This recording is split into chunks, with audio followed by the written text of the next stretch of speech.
D4 news देख रहे तमाम दोस्तों को दीपक भंडारी का नमस्कार। चर्चा करेंगे दिन भर की बड़ी खबरों पर। पंजाब के कपूरथला से आम आदमी पार्टी की प्रत्याशी मंजू राणा का गुस्सा हार के बाद सातवें आसमान पर है। वह गुस्से में सरेआम अधिकारियों को धमकियां दे रही हैं। कपूरथला विधानसभा की मतगणना होने के बाद मतदान में धांधली का आरोप लगाने वाली आम आदमी पार्टी की उम्मीदवार मंजू राणा पिछले 5 दिनों से मतदान केंद्र के बाहर ही धरने पर बैठी हुई हैं। इसी परिसर में एक वीडियो वायरल हुई है जिसमें रिटायर्ड जज मंजू राणा पुलिस अधिकारियों को धमका रही हैं। वायरल वीडियो में ये मंजू राणा धरना स्थल के बाहर सुरक्षा को लेकर बैठे डीएसपी को धमका रही हैं, उन्हें अपशब्द कह रही हैं। जब डीएसपी कुछ बोलने लगते हैं तो वह आगे से धमकी देती हैं कि अब राज्य में सरकार हमारी है, तुम्हारी जुबान काट दूंगी, अपना मुंह बंद रख। जब डीएसपी कहते हैं वह तो चुप ही हैं, तो आगे से गुस्से में तमतमाई मंजू राणा कहती हैं कि ज्यादा जुबान मत लड़ा, नहीं तो 2 थप्पड़ मार दूंगी। मैडम है एक कुत्ते की तरह ट्रीट करूंगी सारे जिन्ने नोट बंदे किससे खड़े हैं बाहर खड़े ने हैं जुबान नहीं कटनी मेरे सामने। मेरी गवर्नमेंट है जुबान में कट के थोड़े पर्चे कराने मेरी गल सुनो ਅਸੀਂ ਕੀ ਤੁਹਾਨੂੰ ਕਹਿੰਨੇ ਹੈਗੇ मैनू मैं जुबान बंद रखनी मेरे सामने। ਬੰਦ ਹੀ ਰੱਖੀ ਅਸੀਂ ਉੱਥੇ हाले भी चल रही है मेरे सामने, ਕੁਛ ਨਹੀਂ ਕਹਿੰਦੇ मेरे सामने हाले भी चल रही है। समझ गए ਸਾਡੇ ਬਹਿਸ ਕਿਉਂ ਕਰਨੀ मैडम का सच्ची बहस कर रही, मैडम वट के भी मारूंगी दो थोड़े ਐਦਾਂ ਕਿਵੇਂ ਮਾਰ ਦਿੰਦੀ मारूंगी मैडम। ਨਹੀਂ ਨਹੀਂ ਮੈਂ ਤੁਸੀਂ ਬੰਦਾ ਇੱਕ ਰਿਕੁਐਸਟ ਪਹਿਲਾਂ ਹੀ ਕਰ ਦਿੱਤੀ ਆ ਵੀ ਸਾਡਾ ਬੰਦਾ ਇੱਥੇ ਯਾਰ ਮੂਵੀ ਬਣਾਇਆ ਕਰੋ ਇਹ ਜੀ ਗੱਲ बना के कोई बना लो आपको भी सतो राणा कंजर ਸਾਡੇ ਨਾਲ ਥੋੜਾ ਮਿਸਬੀਹੇਵ ਤੁਸੀਂ ਕਰ ਸਕਦੇ ਹੋ ਸਾਡਾ ਤੁਹਾਨੂੰ ਰੱਖੀ ਇਹੀ ਰਿਕੁਐਸਟ ਕੀਤੀ ਬੰਦਾ ਕੋਈ ਨਹੀਂ ਰੱਖਿਆ ਨਹੀਂ ਰੋਕਦੇ ਅਸੀਂ ਰੋਕਿਆ ਕਦੋਂ ਆ ਦੱਸ ਰੋਕਿਆ ਕਦੋਂ ਆ ਹੁਣ ਖਲੋਤੇ ਨੇ ਯਾਰ ਮੇਰੀ ਗੱਲ ਸੁਣ ਕਦੋਂ ਰੋਕਿਆ ਸਰ ਰੋਕੀ ਦੇਖੋ ਨਾ ਪੁੱਛੋ ਅੱਜ ਤੇ ਮੈਨੂੰ ਹੋਣਾ ਕਿ ਹੁਣ ਦੱਸਿਆ ਮੌਕੇ ਦੇ ਰੁਕੇ ਬਾਹਰ ਖੜੇ ਨੇ ਮੈਨੂੰ ਨਹੀਂ ਚਾਹੀਦਾ, ਇਹਨੂੰ ਤੋਰੋ ਇੱਥੋਂ, ਇਹ ਮੈਨੂੰ ਮੈਂਟਲੀ ਟੌਰਚਰ ਕਰ ਰਿਹਾ, ਇਹਨੂੰ ਤੋਰੋ ਇੱਥੋਂ। ਅਸੀਂ ਪਹਿਲਾਂ ਰਿਕੁਐਸਟ ਕੀਤੀ ਮੈਨੂੰ ਨਹੀਂ ਚਾਹੀਦਾ ਮੱਖਣ ਬੜੀ ਹੰਬਲੀ ਆਪਾਂ ਕਹਿੰਦੇ ਨੇ ਮੈਂ ਕਹਿੰਦੀ ਹਾਂ ਗੱਲ ਨਹੀਂ ਕਰਦੇ ਨਾ ਕੋਈ ਮਿਸਬੀਹੇਵ ਕਰਦੇ ਤੁਹਾਡੇ ਨਾਲ ਠੀਕ ਆ ਮੇਰੀ ਗੱਲ ਪਤਾ ਗੱਲ ਕੀ ਅਸੀਂ ਤਾਂ ਹੰਬਲੀ ਰਿਕੁਐਸਟ ਅੰਦਰੋਂ ਵੀ ਕਰਕੇ ਭੇਜੀ ਆ ਠੀਕ ਆ ਆਪਣੇ ਸਾਡੇ ਆਈ ਤਾਂ ਯਾਰ ਕੋਈ ਗੱਲ ਹੀ ਨਹੀਂ ਕਰਦੇ ਤੇ ਮੇਰੀ ਗੱਲ ਸੁਣ ਤੁਸੀਂ ਕਹਿੰਦੇ ਵੀ ਸਾਡੇ ਬੰਦੇ ਰੋਕੇ ਮੈਂ ਕਿਹਾ ਨਹੀਂ ਰੋਕੇ ਬਿਲਕੁਲ ਰੁਕੇ ਨੇ ਜੀ ਕਿੱਥੋਂ ਰੋਕੇ ਯਾਰ ਬਾਹਰ ਖੜੇ ਨੇ ਜੀ ਤੇ ਬੁਲਾ ਲੈਣੇ ਜਿਹੜੇ ਰੋਕੇ ਬੁਲਾ ਲੈਣੇ ਸਾਡਾ ਕੋਈ ਬੰਦਾ ਰੁਕਣਾ ਨਹੀਂ ਚਾਹੀਦਾ ਪਰ ਜਾਓ ਯਾਰ ਮੇਰੀ ਗੱਲ ਇਹ ਉਹਦਾ ਦੱਸ ਦਿਓ ਜਿਹੜਾ ਸਿਕਿਉਰਿਟੀ ਤੇ ਲੱਗਿਆ ਹੈ ਉਹਨਾਂ ਦਾ ਸਾਡਾ ਬੰਦਾ ਕੋਈ ਨਹੀਂ ਰੁਕਣਾ ਚਾਹੀਦਾ ਜਿਹੜਾ ਬੰਦਾ ਮੈਡਮ ਨੂੰ ਮਿਲਣਾ ਹੈ ਨਾ ਬੜੀ ਕਲੀਅਰ ਹੈ ਖੈਰ ਯਾਰ ਖੈਰ ਜਿਹੜਾ ਤੂੰ ਮਿਲਣਾ ਹੁੰਦਾ ਨਾ ਉਹਨਾਂ ਸਾਰੇ ਬੰਦਾ ਹਾਂਜੀ ਤੁਸੀਂ ਇੰਨਾ ਮਾੜਾ ਜੀ ਮੈਂ ਨਹੀਂ ਕਹਿੰਦਾ ਪਲੀਜ਼ ਅੰਡਰਸਟੈਂਡ ਠੀਕ ਹੈ ਯਾਰ ਅਸੀਂ ਵੀ ਡਿਊਟੀ ਤੇ ਹੈਗੇ ਸਾਡੇ ਨਾਲ ਕਿਉਂ ਆਪਣੇ ਕਰਦੇ ਮੈਂ ਹੰਬਲੀ ਰਿਕੁਐਸਟ ਕੀਤੀ ਸੀ ਅੰਦਰੋਂ ਰਿਕੁਐਸਟ ਉਹਨਾਂ ਦੀ ਤੁਹਾਡੀ ਕਰ ਦੋਗੇ ਉਹ ਕਰ ਦੋਗੇ ਇਹ ਥੋੜੀ ਗੱਲ ਹੈ ਮੈਡਮ ਪਲੀਜ਼ ਨਹੀਂ ਸਾਡੇ ਕਿਉਂ ਨਾਲ ਕਰ ਦੋਗੇ ਤੁਸੀਂ ਗੱਲ ਕਰ ਰਹੇ ਹੋ ਇੱਥੇ ਤੁਹਾਡੇ ਐਸਪੀ ਸਾਹਿਬ ਯਾਰ ਜਿਹੜੀ ਮੇਰੀ ਗੱਲ ਸੁਣੋ। ਹਵਾ ਮਰੋੜਦੇ ਨੇ ਸਾਨੂੰ ਤਾਂ ਪਤਾ ਨਹੀਂ ਹੈ ਤੁਹਾਨੂੰ ਫਿਰ ਜੇ ਨਹੀਂ ਪਤਾ ਨਾ ਫਿਰ ਤੁਸੀਂ ਬੋਲੋ ਯਾਰ ਨਾ ਇਹਨਾਂ ਨੇ ਕਿਉਂ ਮਿਸਬੀਹੇਵ ਕਰਦੇ ਤੁਸੀਂ ਫਿਰ ਠੀਕ ਹੈ ਨਾ ਲੇਡੀ ਨਾਲ ਬੋਲ ਰਹੇ ਹੋ ਵੀ ਤੇ ਜਿਹੜਾ ਲੇਡੀ ਨਾਲ ਕੱਲ ਉੱਥੇ ਉਦੋਂ ਨਹੀਂ ਪਤਾ ਵਾਸ਼ਰੂਮ ਨੂੰ ਸ਼ਰੇਆਮ ਓਪਨ ਕਰਾਉਣਾ ਪਿਆ ਉਦੋਂ ਕਿੱਥੇ ਸੀ ਤੁਸੀਂ ਲੇਡੀ ਦੇ ਰਾਈਟਸ ਮੈਡਮ ਪਲੀਜ਼ ਬਾਹਰ ਕਿੱਦਾਂ ਲੈ ਕੇ ਚੱਲ ਜਾਓਗੇ ਤੁਸੀਂ ਉਹ ਡਿਟੇਨ ਕਰਕੇ ਰੱਖਿਆ ਹੋਇਆ ਤੁਸੀਂ ਖੁਦ ਡਿਟੇਨ ਹੋਏ ਹੋ। ਮੈਡਮ ਕਾਨੂੰਨ ਮੈਨੂੰ ਵੀ ਆਉਂਦਾ ਵਾ ਠੀਕ ਆ, ਆਂਦਾ ਤੇ ਆਂਦਾ ਠੀਕ ਹੈ ਨਾ ਮੈਨੂੰ ਕਾਨੂੰਨ ਆਉਂਦਾ ਤੇ ਪੁਲਿਸ ਦਾ ਸਾਰਾ ਹੀ ਯਾਰ ਫਿਰ ਤੁਸੀਂ ਕਿਉਂ ਇਹਨਾਂ ਕਰੀ ਜਾਂਦੇ ਬੋਲੋ ਨਾ ਵੇ ਤੁਹਾਡੀ ਡਿਊਟੀ ਨਹੀਂ ਬੋਲਣਾ पंजाब के पूर्व मुख्यमंत्री कैप्टन अमरिंदर सिंह ने पंजाब समेत दूसरे राज्यों में कांग्रेस की करारी हार के लिए गांधी परिवार को जिम्मेदार ठहराया। उन्होंने कहा कि पंजाब में अनस्टेबल नवजोत सिंह सिद्धू और भ्रष्ट चिरंजीत सिंह चन्नी को शह देकर कांग्रेस आलाकमान ने अपनी कब्र खुद खोदी है। कैप्टन ने यह भी कहा कांग्रेस वर्किंग कमेटी की मीटिंग में उन पर हार का ठीकरा फोड़ा गया जो कि गलत है। कुछ चापलूस नेता अब भी जिम्मेदारी दूसरों पर थोपकर गांधी परिवार को बचाना चाह रहे हैं। कैप्टन ने यह भी कहा कांग्रेस की असली हार का कारण कांग्रेस आला कमान ही है। नवजोत सिंह सिद्धू को जिन्होंने पहले शह दी फिर अपने फायदे के लिए उन्होंने मुख्यमंत्री चिरंजीत सिंह चन्नी को फिर से मुख्यमंत्री का चेहरा घोषित कर दिया। इसी चक्कर में पूरी पार्टी बदनाम हुई क्योंकि सभी को पता है चिरंजीत सिंह चन्नी के भांजे के घर से ईडी को 10 करोड़ रुपए मिले थे। यही कारण कांग्रेस के पतन का कारण बने हैं। कांग्रेस की पंजाब में हुई जबरदस्त हार के बाद कांग्रेस में घमासान मचा हुआ है। पंजाब कांग्रेस के पूर्व अध्यक्ष सुनील जाखड़ ने पूर्व मुख्यमंत्री चिरंजीत सिंह चन्नी और वरिष्ठ नेता अंबिका सोनी पर निशाना साधा। उन्होंने चन्नी को एसेट कहे जाने पर खिल्ली उड़ाई और कहा कि चन्नी पार्टी की लायबिलिटी हैं। उनके लालच ने पंजाब में कांग्रेस का भारी नुकसान किया। जाखड़ ने एक खबर को ट्वीट किया जिसमें चन्नी को कांग्रेस का एसेट करार दिया गया था। जाखड़ ने एसेट लिखे जाने पर कहा, आप मजाक कर रहे हो। जाखड़ ने कहा, थैंक गॉड चन्नी को उस पंजाबी लेडी अंबिका सोनी ने वर्किंग कमेटी की मीटिंग में राष्ट्रीय खजाना करार नहीं दे दिया, जिसने पहली बार चन्नी का नाम मुख्यमंत्री के लिए प्रस्तावित किया था। जाखड़ ने मुख्यमंत्री चरणजीत सिंह चन्नी अंबिका सोनी के लिए यह कहा कि एसेट हो सकते हैं लेकिन पार्टी के लिए वह सिर्फ लायबिलिटी हैं। कांग्रेस हाईकमान ही नहीं बल्कि उनके लालच ने खुद चन्नी और पार्टी को नुकसान किया। आपको यह भी बता दें कि पंजाब में कैप्टन अमरिंदर सिंह को हटाने के बाद कांग्रेस हाईकमान सुनील जाखड़ को मुख्यमंत्री बनाना तो चाहता था, इसके लिए विधायक भी सहमत थे, लेकिन इसी बीच अंबिका सोनी ने कह दिया कि पंजाब का मुख्यमंत्री सिख समाज से होना चाहिए, जिसके बाद सुनील जाखड़ का पत्ता कट गया। जाखड़ ने इससे लेकर रोष भी जाहिर किया था। उन्होंने यह कहा था कि उन्हें 42 विधायकों ने वोट दिए, इसके बावजूद उन्हें मुख्यमंत्री नहीं बनाया गया, जबकि सुखजिंदर रंधावा को 16 वोट, नवजोत सिंह सिद्धू के पक्ष में 6 विधायक और मुख्यमंत्री चरणजीत सिंह चन्नी के पक्ष में केवल 2 विधायकों ने वोट किया था। इसलिए लोकतंत्र कहां रह गया कांग्रेस में, उन्होंने इसको लेकर कांग्रेस की आलोचना भी की थी। पंजाब के मनोनीत मुख्यमंत्री भगवंत सिंह मान ने संगरूर से सांसद पद से इस्तीफा दे दिया है। उन्होंने सोमवार दोपहर को लोकसभा अध्यक्ष ओम बिरला को अपना इस्तीफा सौंपा।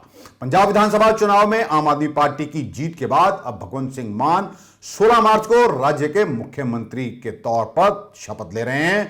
उन्होंने लोगों से अपील की है कि इस दिन बसंती रंग की पगड़ी और बसंती रंग की चुनरी पहनकर 16 मार्च को खटखड़ कलां पहुंचे। आपको बता दें कि भगवंत सिंह मान 16 मार्च बुधवार को शहीद आजम भगत सिंह के पैतृक गांव खटखड़ कलां में पंजाब के मुख्यमंत्री की शपथ लेंगे। इसके लिए शपथ ग्रहण समारोह रखा गया है। उन्हें यह कहा कि सिर्फ मैं ही नहीं बल्कि मेरे साथ 3 करोड़ पंजाबी मुख्यमंत्री पद की शपथ लेंगे। हम सब मिलकर भगत सिंह के सपने को पूरा करेंगे। 16 मार्च को शहीद भगत सिंह की सोच को अमली रूप दिया जाएगा। मैं अकेला नहीं बल्कि सभी पंजाबी मुख्यमंत्री बने हैं। ये आपकी सरकार है। सत श्री अकाल जी, मैं तुहाडा अपना भगवंत मान। 16 मार्च 2022 दिन बुधवार ਨੂੰ शहीद आजम भगत सिंह ਦੇ ਜੱਦੀ ਪਿੰਡ ਖਟਕੜ ਕਲਾਂ ਵਿਖੇ ਪੰਜਾਬ ਦੇ ਮੁੱਖ ਮੰਤਰੀ ਦਾ ਸਹੁੰ ਚੁੱਕ ਸਮਾਗਮ ਹੋਊਗਾ। ਸਿਰਫ ਮੈਂ ਨਹੀਂ ਬਲਕਿ ਮੇਰੇ ਨਾਲ ਪੰਜਾਬ ਦੇ 3 ਕਰੋੜ ਲੋਕ ਉਹ ਵੀ ਮੁੱਖ ਮੰਤਰੀ ਦੀ ਸਹੁੰ ਚੁੱਕਣਗੇ। ਅਸੀਂ ਸਭ ਨੇ ਮਿਲ ਕੇ ਭਗਤ ਸਿੰਘ ਦੇ ਸੁਪਨਿਆਂ ਨੂੰ ਪੂਰਾ ਕਰਨਾ ਹੈ। ਇਸ 16 ਤਰੀਕ ਨੂੰ ਅਸੀਂ ਉਹਨਾਂ ਦੀ ਸੋਚ ਨੂੰ ਅਮਲੀ ਰੂਪ ਦੇਵਾਂਗੇ। ਮੈਂ ਇਕੱਲਾ ਮੁੱਖ ਮੰਤਰੀ ਨਹੀਂ ਬਣਿਆ, ਤੁਸੀਂ ਸਾਰੇ ਪੰਜਾਬ ਦੇ ਲੋਕ ਮੇਰੇ ਨਾਲ ਮੁੱਖ ਮੰਤਰੀ ਬਣੇ ਹੋ। ਇਹ ਸਰਕਾਰ ਤੁਹਾਡੀ ਸਭ ਦੀ ਸਰਕਾਰ ਹੋਊਗੀ, ਤੁਹਾਡੀ ਆਪਣੀ ਸਰਕਾਰ ਹੋਊਗੀ। ਇਸ ਕਰਕੇ ਮੈਂ ਬੇਨਤੀ ਕਰਦਾ ਕਿ ਆਪਣੇ ਇਸ ਬੇਟੇ ਆਪਣੇ ਭਰਾ ਦਾ ਹੌਸਲਾ ਵਧਾਉਣ ਲਈ 16 ਤਰੀਕ ਨੂੰ ਬੁੱਧਵਾਰ ਨੂੰ ਸਵੇਰੇ 10 ਵਜੇ ਖਟਕੜ ਕਲਾਂ ਜ਼ਰੂਰ ਆਉਣਾ। ਤੇ ਹਾਂ, ਉਸ ਦਿਨ ਮੇਰੇ ਵੀਰ ਦੋਸਤ ਉਹ ਸਿਰ ਤੇ ਬਸੰਤੀ ਰੰਗ ਦੀ ਪੱਗ ਬੰਨਣਾ ਤੇ ਭੈਣਾਂ ਸਿਰ ਤੇ ਬਸੰਤੀ ਰੰਗ ਦਾ ਦੁਪੱਟਾ ਚੁੰਨੀ ਲੈ ਕੇ ਆਉਣਾ ਨਾ ਭੁੱਲਣਾ।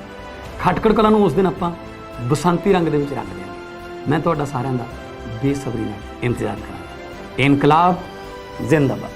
पंजाब के पूर्व मुख्यमंत्री और श्रोमणी अकाली दल के नेता प्रकाश सिंह बादल सोमवार को पार्टी की कोर कमेटी में शामिल होने के लिए चंडीगढ़ पहुंचे। बैठक से पहले उन्होंने मीडिया से बात की और कहा, पंजाब के लोगों द्वारा जारी किए गए फतवे को स्वीकार करने में उन्हें कोई हिचक नहीं है। एक एजेंसी के मुताबिक प्रकाश सिंह बादल ने कहा कि आपातकाल के बाद उनकी पार्टी ने सभी सीटें जीती थी और राजनीति में ऐसा हो रहा था। उन्होंने यह भी कहा वह और उनकी पार्टी पंजाब और देश के लिए अपनी लड़ाई जारी रखेंगे। आपको यह बता दें कि विधानसभा चुनाव में श्रोमणी अकाली दल केवल 3 सीटों पर सिमट गया और 5 बार के मुख्यमंत्री प्रकाश सिंह बादल और पार्टी अध्यक्ष सुखबीर सिंह बादल भी अपनी अपनी विधानसभा सीटों से हार गए थे। इतना ही नहीं, माजे के जरनैल कहे जाने वाले बिक्रम सिंह मजीठिया भी ईस्ट विधानसभा हल्के से अमृतसर से उन्होंने चुनाव लड़ा था, वहां से भी वह हार गए। पंजाब के टांडा उमड़ में 20 गऊओं के सिर कलम किए जाने के का मामला अभी शांत नहीं हुआ था कि जालंधर में 2 गऊओं के सिर मिलने से माहौल तनावपूर्ण हो गया है। जालंधर से कपूरथला रोड पर वरियाना डंप के पास प्रति कॉलोनी विवेक विहार के पास 2 गऊओं के सर और खाल मिली है। इसकी खबर फैलते ही जिले भर के हिंदू संगठन भड़क गए और इनका कहना है कि प्रदेश में नई सरकार बनी है और उसने अभी शपथ भी नहीं ली है, लेकिन उससे पहले ही ऐसे घृणित कार्य करके हिंदुओं की भावनाएं भड़काकर प्रदेश का माहौल खराब करने की कोशिश की जा रही है। पंजाब में मिली भारी जीत के बाद आम आदमी पार्टी की नजर अब हरियाणा और हिमाचल में होने वाले विधानसभा चुनावों पर है। हरियाणा के 15 पूर्व विधायक, मंत्री और सामाजिक कार्यकर्ता दिल्ली में आज आम आदमी पार्टी में शामिल हो गए। आम आदमी पार्टी के नेता और दिल्ली के स्वास्थ्य मंत्री सत्येंद्र जैन ने इसकी जानकारी दी। मीडिया से बातचीत के दौरान सत्येंद्र जैन ने बताया कि हम इस साल के अंत में हिमाचल प्रदेश में होने जा रहे विधानसभा के चुनाव लड़ेंगे। उन्होंने कहा कि हमें पूरा विश्वास है हम हरियाणा में भी अपनी सरकार बनाएंगे। किसान नेता एक बार फिर से प्रदर्शन करने के मूड में हैं। दिल्ली में इसी को लेकर एक बैठक हुई और चर्चा की गई कि किसान आंदोलन कब शुरू किया जाए। जानकारी के मुताबिक 21 मार्च को देश भर में किसान रोष प्रदर्शन करेंगे। इसके बाद 24 मार्च को चंडीगढ़ में ट्रैक्टर मार्च भी निकाला जाएगा। एमएसपी को लेकर किसान 1 सप्ताह तक विरोध प्रदर्शन करेंगे। मोर्चे से जुड़े नेताओं का कहना है कि इसमें दोबारा से किसान आंदोलन शुरू करने पर चर्चा हुई, जो भी बैठक हुई थी।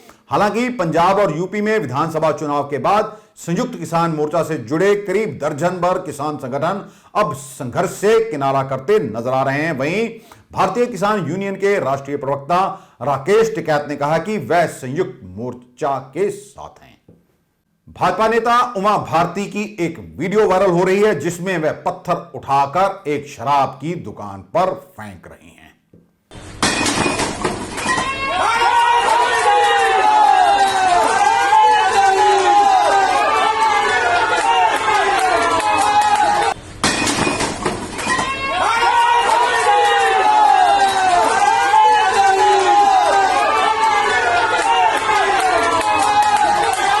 केंद्र सरकार 12 से 14 साल के बच्चों के लिए कोविड का टीकाकरण शुरू करने जा रही है। केंद्रीय स्वास्थ्य मंत्री मनसुख मांडविया ने ट्वीट करके कहा है कि 16 मार्च 2022 से इस आयु वर्ग के बच्चों का कोविड वैक्सीनेशन शुरू हो जाएगा। यह भी कहा है कि 60 वर्ष से अधिक आयु के लोग भी प्रिकॉशन डोज ले सकेंगे। अमृतसर ईस्ट विधानसभा हल्के से चुनाव लड़े भाजपा के उम्मीदवार डॉक्टर जगमोहन सिंह राजू ने प्रोफेसर लक्ष्मी कांता चावला की एक अखबार में छपी तस्वीर को अपने ट्विटर हैंडल पर पोस्ट किया।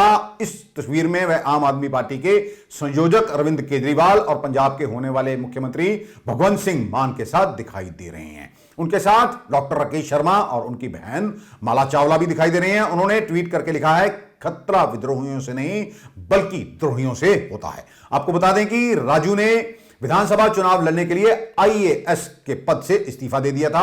भाजपा ने उन्हें विधानसभा ईस्ट अमृतसर से चुनाव मैदान में उतारा था। यहां से आम आदमी पार्टी की जीवन जोत कौर विजयी हुई और यहीं से नवजोत सिंह सिद्धू और विक्रम सिंह मजीठिया को भी हार मिली।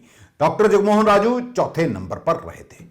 द कश्मीर फाइल्स फिल्म देखकर निकले भाजपा के सांसद श्वेत मलिक ने कहा कि कितना अत्याचार कश्मीरियों पर हुआ, पंडितों के धर्म परिवर्तन किए गए, इस फिल्म में यह दर्शाया गया है। वहीं भाजपा के नेता सुरेश महाजन ने भी कहा, फिल्म कश्मीरियों पर हुए अत्याचार को दर्शाती है। उन्होंने इसके लिए प्रधानमंत्री नरेंद्र मोदी और अमित शाह का भी धन्यवाद किया है। पिक्चर है कश्मीर फाइल्स, ये देखने आए ने और कश्मीर का सच है। ये अज जेड़े लोग कश्मीर बारे भरमा रहे ने या केवल राजनीतिक रोटियां सेकन का प्रयास कर रहे हैं, उन्होंने ये अज एक अखा खोलने वाला प्रयास है।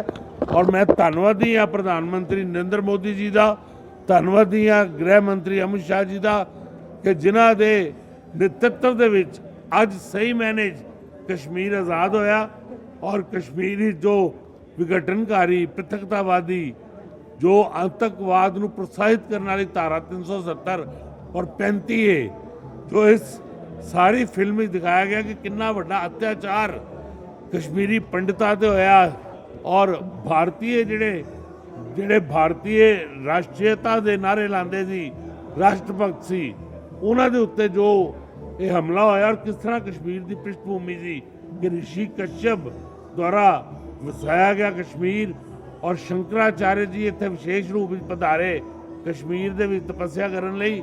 ਸੋ ਇਹਦੀ ਪ੍ਰਿਸ਼ਠਭੂਮੀ ਕਿ ਕਿੱਦਾਂ ਕਨਵਰਸ਼ਨ ਹੋਈ, ਧਰਮਾਂਤਰਨ ਹੋਇਆ। ਉਹ ਮੁਗਲ ਜਿਹੜੇ ਕਿ ਇੱਥੇ ਆਏ ਔਰ ਉਹਨਾਂ ਨੇ ਆ ਕੇ ਧਾਰਮਿਕ ਪਰਿਵਰਤਨ ਕੀਤਾ ਤੇ ਅੱਜ ਕਸ਼ਮੀਰ ਦੇ ਵਿੱਚ ਜੋ ਸਾਡੇ ਪ੍ਰਧਾਨ ਮੰਤਰੀ ਔਰ ਗ੍ਰਹਿ ਮੰਤਰੀ ਜੀ ਨੇ ਧਾਰਾਵਾਂ ਘਟਾ ਕੇ ਕਸ਼ਮੀਰ ਨੂੰ ਫਿਰ ਮੁੱਖ ਧਾਰਾ ਨਾਲ ਜੋੜਿਆ। 1990 ਦੀਆਂ ਘਟਨਾਵਾਂ ਤੋਂ ਲੈ ਕੇ ਹੁਣ ਤੱਕ ਜੋ ਕਸ਼ਮੀਰ ਦੇ ਅੰਦਰ ਚਰਚਾ ਰਹੀ, ਉਹਦੇ ਸੱਚ ਨੂੰ ਜਾਣਨ ਵਾਸਤੇ ਇਹ ਜੋ ਫਿਲਮ ਬਣੀ ਕਸ਼ਮੀਰ ਫਾਈਲ, ਮੈਂ ਧੰਨਵਾਦ ਕਰਦਾ ਪ੍ਰਧਾਨ ਮੰਤਰੀ ਸ਼੍ਰੀ ਨਰਿੰਦਰ ਮੋਦੀ ਜੀ ਦਾ, ਗ੍ਰਹਿ ਮੰਤਰੀ ਅਮਿਤ ਸ਼ਾਹ ਜੀ ਦਾ, ਜਿਨ੍ਹਾਂ ਨੇ ਇਸ ਫਿਲਮ ਨੂੰ ਇਜਾਜ਼ਤ ਦੇ ਕੇ ਸਾਡੇ ਲੋਕਾਂ ਤੱਕ ਜੋ ਸੱਚਾਈ ਪਹੁੰਚਾਈ ਹੈ। ਮੈਂ ਸਮਝਦਾ ਕਿ ਇਹ ਫਿਲਮ ਸ਼ਬਦਾਂ ਦੇ ਵਿੱਚ ਉਹਦਾ ਗੁਣਗਾਨ ਨਹੀਂ ਕੀਤਾ ਜਾ ਸਕਦਾ। ਮੈਂ ਸਾਰੇ ਸਮਾਜ ਨੂੰ, ਖਾਸ ਕਰਕੇ ਇਸ ਦੇਸ਼ ਦੇ ਹਿੰਦੂ ਸਮਾਜ ਨੂੰ ਇਹ ਬੇਨਤੀ ਕਰਾਂਗਾ ਕਿ ਇਸ ਫਿਲਮ ਨੂੰ ਥੀਏਟਰ ਦੇ ਵਿੱਚ ਆ ਕੇ ਦੇਖਣ ਔਰ ਇਸ ਫਿਲਮ ਤੋਂ ਤੁਹਾਨੂੰ ਕਸ਼ਮੀਰ ਦੀ ਔਰ ਦੇਸ਼ ਦੀ ਸੱਚਾਈ ਪਤਾ ਲੱਗੇਗੀ। ਤਾਂ ਬਹੁਤ ਬਹੁਤ ਧੰਨਵਾਦੀਆਂ ਇਸ ਦੇਸ਼ ਦੇ ਪ੍ਰਧਾਨ ਮੰਤਰੀ ਨਰਿੰਦਰ ਮੋਦੀ ਜੀ ਦਾ, ਜਿਨ੍ਹਾਂ ਦੇ प्रयास सदका ये फिल्म जी है आज थिएटर दे विच आ सकी। देश में 15 साल से पुराने वाहन मालिकों के लिए झटका लगने वाली खबर है। सरकार ने 1 अप्रैल 2022 से 15 साल से पुराने वाहनों का दोबारा रजिस्ट्रेशन करना महंगा कर दिया है। पुराने वाहनों के रजिस्ट्रेशन को रिन्यू कराने के लिए अब खर्च 8 गुना बढ़ा दिया गया है। एक अखबार में छपी खबर के मुताबिक 15 साल पुरानी कारों के रजिस्ट्रेशन को रिन्यू करने की लागत अब 5,000 रुपए होगी। अब तक ये जो वाहन है ये चार्ज महज 600 रुपए ही होता था। वहीं 2 व्हीलर्स के लिए री रजिस्ट्रेशन के लिए ग्राहक को अब 300 की जगह 1,000 रुपए चुकाने होंगे।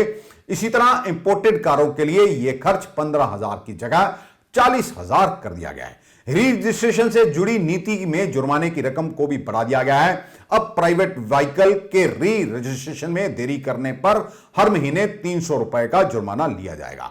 कमर्शियल वाहनों के लिए यह जुर्माना हर महीने 500 रुपए होगा। इसके अलावा नए नियमों के मुताबिक 15 साल से पुराने वाहन का हर 5 साल में रजिस्ट्रेशन कराना जरूरी होगा। केंद्रीय परिवहन मंत्रालय द्वारा जारी किए गए नियमों के मुताबिक पुराने ट्रांसपोर्ट और कमर्शियल वाहनों के फिटनेस टेस्ट का खर्च भी अप्रैल 2022 से बढ़ जाएगा। संशोधित दरों के अनुसार 1 अप्रैल 2022 से फिटनेस टेस्ट की लागत टैक्सियों के लिए 1,000 रुपए की जगह 7,000 रुपए होगी, जबकि बसों और ट्रकों के लिए यह चार्ज 1,500 रुपए की जगह 12,500 रुपए कर दिया गया है। इतना ही नहीं, 8 साल से पुराने कमर्शियल वाहनों के लिए फिटनेस सर्टिफिकेट भी अनिवार्य कर दिया गया है। केंद्र सरकार से जुड़े सूत्रों के मुताबिक सरकार ने गाड़ियों के रजिस्ट्रेशन के रिन्यूअल शुल्क में इसलिए बढ़ोतरी की है जिससे वाहन मालिक अपने पुराने वाहनों को स्क्रैप कराने का विकल्प चुने। सरकार का मानना है कि जब लोग अपने पुराने वाहनों को स्क्रैप करके आधुनिक वाहन खरीदेंगे तो इससे प्रदूषण की समस्या कुछ हद तक दूर होगी। सरकार ने पुराने वाहनों को स्क्रैप करने की प्रक्रिया पहले ही आसान कर दी है, अब इसे ऑनलाइन कर दिया गया है। जानकारी के मुताबिक इस समय भारत में करीब 1 करोड़ 20 लाख वाहन स्क्रैप के योग्य हैं। दुनिया के सबसे अमीर शख्स एलन मस्क ने रूस के राष्ट्रपति व्लादिमीर पुतिन को 2-2 हाथ करने की चुनौती दी है।